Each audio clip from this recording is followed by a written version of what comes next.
আগামী দিনে চাঁদপুর এই কচুয়া 1 আসনে জনগণ চাঁদাবাজ মুক্ত কচুয়া দেখতে চায়, সন্ত্রাস মুক্ত কচুয়া দেখতে চায়।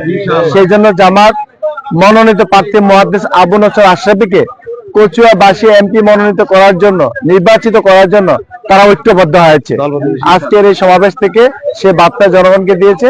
আমরা দেশবাসীকে বলতে চাই, দেশের মানুষকে সাথে নিয়ে জামাত ইসলামী একটি নতুন বাংলাদেশ গড়তে চায়।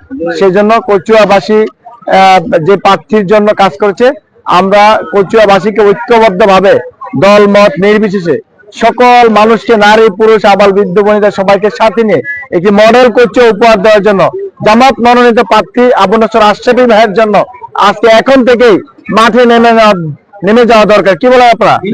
ইনশাআল্লাহ আপনারা সকলে কাজ করতে রাজি আছেন তো? ইনশাআল্লাহ আপনারা সকলে যদি আমাদের আশরাফী ভাইয়ের জন্য দাঁড়িপাল্লা মার্কা নিয়ে যে প্রার্থীকে আমরা অন্য কাউকে প্রতিপক্ষ মনে করি না। রাজনৈতিক ভাবে প্রতিযোগিতা থাকবে, প্রতিহিংসা নয়, প্রতিযোগিতা থাকবে। জামাতের ভিতরে সে প্রতিহিংসা নেই। জামাত জনগণকে নিয়ে কাজ করে যাচ্ছে। কেউ যদি মনে করে জামাত এগিয়ে যাচ্ছে, সেটা জনগণ নির্ধারণ করবে।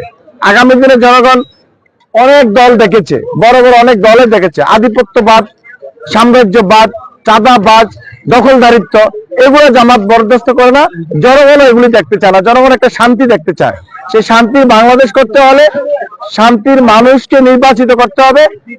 আমরা মনে করি আবু নসর আশরাফী, মুহাদ্দিস আবু নসর আশরাফী যদি সংসদে যায়, আল্লামা দেলোয়ার হোসেন সাঈদী হুজুরের মতো আবু নসর আশরাফী ভাইও এই দেশের মানুষের জন্য একটি আলোকবর্তিকা হবে। আজকে যে জনস্রোত দেখেছি, এই বৈরী আবহাওয়ার পরেও যে জনতার যে স্রোত, বাদ ভাঙ্গা জোয়ার এখানে এসেছে, আমরা আশা করছি ইনশাআল্লাহ নির্বাচন সময় এলে আমাদের জনশক্তিরা ঘরে ঘরে যেভাবে কাজ করছে, যেভাবে মানুষকে সুখে দুঃখে মানুষের পাশে দাঁড়াচ্ছে, কচুয়ার জনগণ ইনশাআল্লাহ জামাত মনোনীত প্রার্থীকে নির্বাচিত করার জন্য ঐক্যবদ্ধ আছে। বিপুল ভোটের ব্যবধানে এখানে আশরাফী ভাই এখানে বিজয় লাভ করবে ইনশাআল্লাহ। একটি মাইল ফলক হবে, আলেম সমাজের পক্ষ থেকে একটি ঐতিহাসিক ভূমিকা পালন করবে ইনশাআল্লাহ। আমরা কচুয়া মডেল কচুয়া উপহার দিতে পারবে। আমরা সবার কাছে দোয়া চাই, আমাদের প্রার্থীর জন্য আপনাদের কাছে দোয়া চাই। সকল সাংবাদিককে আমরা ধন্যবাদ জানাচ্ছি আমাদের এই প্রোগ্রামকে কভারেজ দেওয়ার জন্য। আপনাদের সকলকে ধন্যবাদ জানিয়ে